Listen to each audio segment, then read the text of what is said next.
ఓం మహాగణాధిపతయే నమః. ఓం గురుభ్యో నమః. ఓం శ్రీమాత్రే నమః. పరమేశ్వర స్వరూపమైనటువంటి జ్యోతిష, వాస్తు మరియు ఇతర అనేకమైనటువంటి శాస్త్రములను మనకు అందించినటువంటి మహర్షులకి నమస్కారం. హయగ్రీవ హయగ్రీవ హయగ్రీవేతి యోపదేత్ తస్య నిస్సరతే వాణీ జన్హుకన్యా ప్రవాహవత్. అరుణాం కరుణాతరంగితాక్షీం ధృతపాశాంకుశపుష్పబాణచాపాం అనిమాదిభిరావృతాం మయూకైః అహమిత్యేవ విభావయే భవానీం. శ్రీమాత్రే నమః.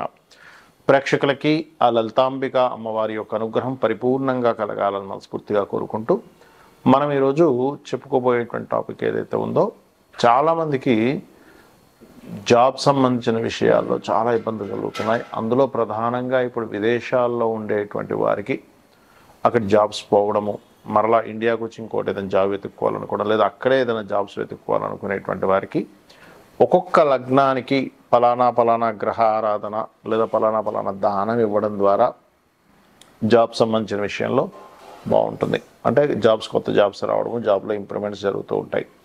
మరి ఏ లగ్నాల వారికి ఏ దానం ఇవ్వాలి, ఏ మంత్రం చదువుకోవాలి, ఏ గ్రహ ఆరాధన చేసుకోవాలి, అదేవిధంగా అస్సలు డేట్ ఆఫ్ బర్త్ లేని వారికి కూడా ఏం చేయాలి అనేటువంటి విషయాలు ఇప్పుడు మనం తెలుసుకుందాం. అయితే ఈ విషయాలు చెప్తుంది నేనైనప్పటికీ కూడా చెప్పిస్తుంది సాక్షాత్ లలిత అమ్మవారిగా భావిస్తూ ఒక్కొక్క లగ్నం గురించి తెలుసుకుందాం.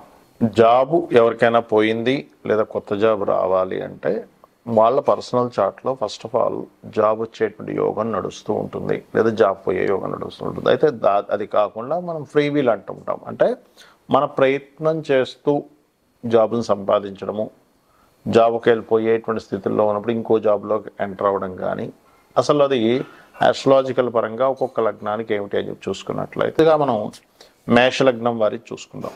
మేషలగ్నంలో జన్మించాము, సరే లగ్నం అనేటువంటిది తెలియదు మీకు, కేవలం రాశి మాత్రమే తెలుసు అనుకుంటే అది సెకండ్ ఆప్షన్లోకి తీసుకెళ్ళచ్చు. మీరు అసలు మీకు దగ్గరలో నవగ్రహాలు ఉన్నాయనుకోండి, మీరు ఏం చేస్తారంటే, ఒకవేళ నవగ్రహాలు ఉంటే ఏంటి లేకపోతే ఏంటి కూడా చెప్తాను. నవగ్రహ టెంపుల్స్ బయట దేశాల్లో ఉంటే అంత ఈజీ కాదు వెళ్ళడం. మొట్టమొదటిగా మీరు చేయవలసినటువంటి మంత్రం ఒకటి ఉంటుంది.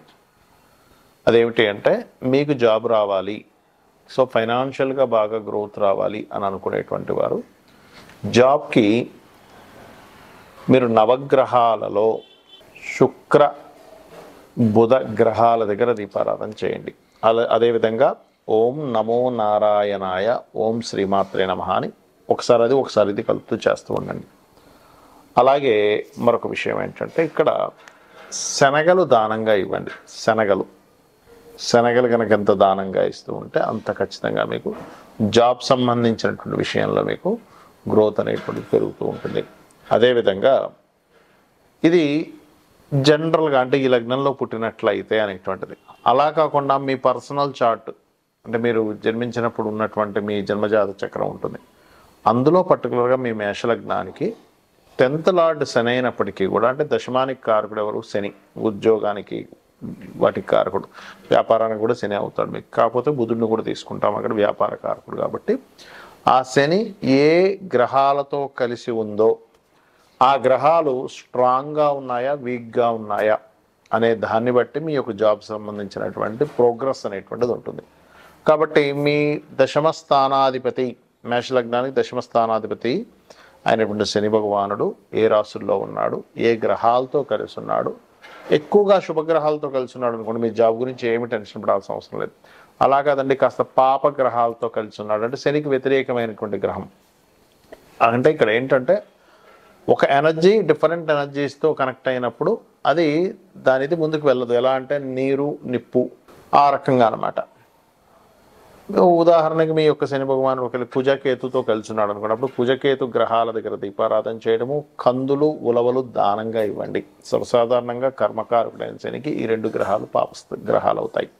ఇలా చేస్తూ ముఖ్యంగా లలితా సహస్రనామాల్లో ఓం శ్రీమాత శ్రీ మహారాజ్ఞి శ్రీమత్ సింహాసనేశ్వరయే నమః అని చెప్పి చేసుకోండి. లేదంటే ఆల్రెడీ జాబ్ చేస్తున్నాను కాకపోతే జాబ్లో ఇంప్రూవ్ కావాలనుకుంటున్నాను అనుకునేటువంటి వారు ఓం మాణిక్య మకుటాకార జానుద్వయ విరాజితాయై నమః అనే నామస్మరణ చేయండి. అన్ని విధాలు బాగుంటుంది. కొంతమందికి జాబ్ సంబంధించినటువంటి యోగాలు ఉండవు, వ్యాపార సంబంధించిన యోగాలు ఉంటాయి. దాన్ని ఎలా కనుక్కోవాలి ఈ జన్మజాతకంలో చూసుకున్నట్లయితే, మీ యొక్క జన్మజాతకంలో బుధగ్రహం బాగుంది లేదా 2వ అధిపతి మంచి ధనయోగాల్లో ఉన్నాడు అన్నప్పుడు మీకు వ్యాపారపరమైనటువంటి యోగాలు బాగున్నాయని అర్థం. అదేవిధంగా లాభాధిపతి బాగున్నాడు. ప్రతి లగ్నానికి లాభాధిపతిని ఒకరు ఉంటారు. అంటే 11th లార్డ్ మీ లగ్నం నుంచి 11వ అధిపతి, 12 భావాలు కదా మనకి. ఆ 11వ అధిపతి కనుక బాగుండి బుధగ్రహం వ్యాపారానికి కారక గ్రహం అయినటువంటి బాగున్నట్లయితే అక్కడ మీరు అర్థం చేసుకోవాల్సింది ఏంటంటే, ఓకే నేను వ్యాపారాల్లో రాణిస్తాను. ఇక్కడ మరలా మీరు ఈ వ్యాపారాలు కూడా 2 రకాలుగా ఉంటాయి. ఒకటి ప్రోడక్ట్ రిలేటెడ్, అంటే మీరే తయారు చేసి ఒక ప్రోడక్ట్ అమ్మడం. రెండవది సర్వీస్ ఓరియంటెడ్, సర్వీస్ రిలేటెడ్, అంటే మీరు ఒక ప్రోడక్ట్ అమ్ముతారు, తయారు చేస్తారు, దాన్ని మీరు మధ్యవర్తిగా ఉండే ఒక జొమాటో అనుకోండి, జొమాటో కావచ్చు, స్విగ్గీ కావచ్చు, ఇవన్నీ వాళ్ళేం తయారు చేయరు ప్రోడక్ట్ని, వాళ్ళు మధ్యవర్తిగా ఉంటారు. లేదా ఒక రియల్ ఎస్టేట్ వాళ్ళు వెంచర్ వేశారు, ఈయన మధ్యవర్తిగా ఉండి అమ్మిపిస్తుంటారు. లేదా కారు అమ్మడం ప్రోడక్ట్ రిలేటెడ్ అనుకుంటే, కారు మీద సర్వీసెస్ ఇవ్వడం ఈజ్ సర్వీస్ రిలేటెడ్. మీ జన్మజాతకంలో కనుక మధ్యవర్తిత్వ మూలంగా ధనయోగాలు ఉంటాయి, మీ సర్వీస్ ఓరియంటెడ్ వాటిలోకి వెళ్ళాలి. అలాగే మరి కొంతమందికి ఉద్యోగం చేస్తూ ఉంటారు కానీ వ్యాపారం చేయాలని కోరిక ఉంటుంది. ఇక్కడ ఎందుకు ఉంటుంది అలాగా అంటే, మీకు ధనయోగాలు అనేవి 2 రకాలుగా ఉంటాయి. అంటే ఒకవైపు ఉద్యోగం, ఒకవైపు వ్యాపారం.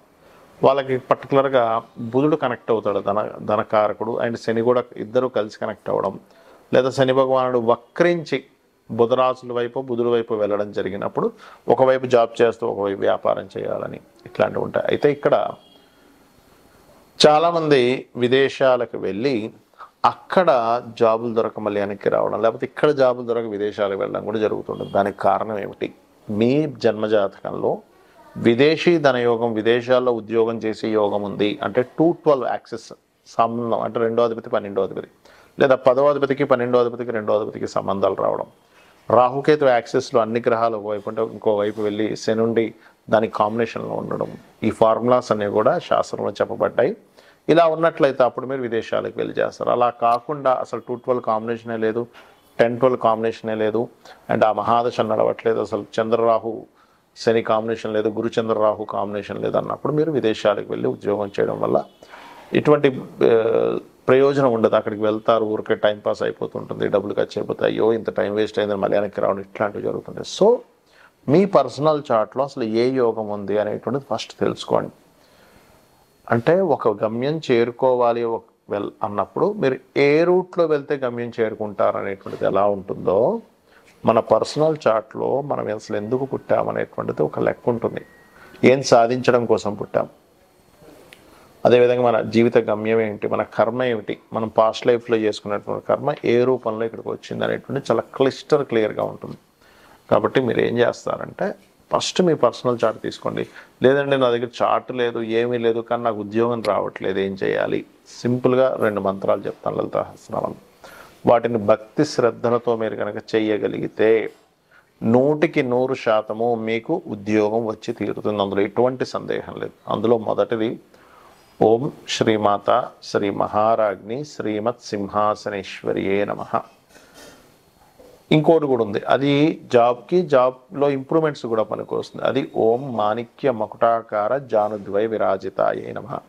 అలా కాదండి, నాకు జాబ్ ఉంది కానీ జస్ట్ ఫైనాన్షియల్ పరమైనటువంటి ఇబ్బందులే నాకు ఎక్కువగా ఎదుర్కొంటున్నాను, నాకు ధనం రావడం కోసం చెప్పండి, నేను జాబ్ చేస్తున్నాను, 1,00,000 రూపాయలు సంపాదిస్తున్నా కానీ వచ్చిన వారం రోజుల డబ్బులన్నీ అయిపోతాయి, నా పరిస్థితి ఏమో అన్నన్ని ఖర్చులు ఉన్నాయి, ఇంకొంచెం ఇన్కమ్స్ పెరగాలి అనుకునేటువంటి వారు ఓం సంపత్కరీ సమారూఢ సింధుర వ్రజ సేవితాయే నమః చేసుకోండి. లేదు నేను బిజినెస్లోనే ఎదగాలనుకుంటున్నాను, నాకు బిజినెస్ కోసం ఏముంది లలిత సహస్రనామాల్లో అంటే ఓం ఇంద్రగోప పరిక్షిప్త స్మరతూనా భజంగికాయే నమః అని నామస్మరణ చేయండి. ఖచ్చితంగా మీకు అమ్మవారి అనుగ్రహంతో మీరు పడుతున్నటువంటి కష్టానికి, మీరు ఏదైతే ఎఫర్ట్స్ పెడుతుంటారో, ఏదైతే కష్టపడుతుంటారో ఆ కష్టానికి ఫలితం అనేటువంటిది రావడం జరుగుతుంది. కాకపోతే ఎవరైనా అసలు జాబ్స్లో ఎక్కువ ఇబ్బంది పడుతున్నారన్నప్పుడు ఇంట్లో దక్షిణ దిశ అంటే సౌత్ ఉంటుంది చూసారా, సౌత్లో గనక, సౌత్ అనేటువంటిది ఏంటంటే అది ఉద్యోగాన్ని మనకి పెంచేటువంటి స్థానాల్లో ఒక స్థానం సౌత్ అనేది. మీ ఇంటి ఆవరణలో సౌత్లో ఏదైనా బాత్రూమ్స్, లాట్రిన్స్ లాంటివి ఉంటే వాటిని తీయలేని పరిస్థితిలో ఉంటే కనుక మీరు ఒక కాపర్ పట్టీ లాంటిది వేసేసేయండి, సరిపడుతుంది. దాని చుట్టూ కమోడ్ చుట్టూ. ఓకే, అలాగే వెస్ట్లో ఉన్నా సరే కొంచెం ఐరన్ పట్టీ లాంటిది వేయండి. ఎందుకంటే పడమర అనేటువంటి శని భాగం ఏదైతుందో బెనిఫిట్స్ వచ్చేటువంటి ప్లేస్, అదేవిధంగా కర్మకారకుడు, ఉద్యోగానికి కారకుడు. ఇక్కడేమో సౌత్, కాబట్టి ఈ రెండు చెక్ చేసుకోండి. ఆగ్నేయంలో చిన్న గ్రీన్ బల్బ్ ఒకటి పెట్టండి. ఉత్తరంలో కంప్లీట్ వాల్కి వైట్ కలర్ ఉండేలా చూసుకోండి. బికాజ్ ఆ కుబేర స్థానము, అక్కడ స్పేస్ ఎలిమెంట్ ఉండాలి. సో ఇవి చేయండి, ఖచ్చితంగా మీ ఫైనాన్షియల్ ఇంప్రూవ్మెంట్స్ పెరుగుతాయి. ఆ యొక్క అమ్మవారి అనుగ్రహంతో మీరు ఆనందంగా ఉండాలని మనస్ఫూర్తిగా కోరుకుంటూ శ్రీమాత్రే నమః.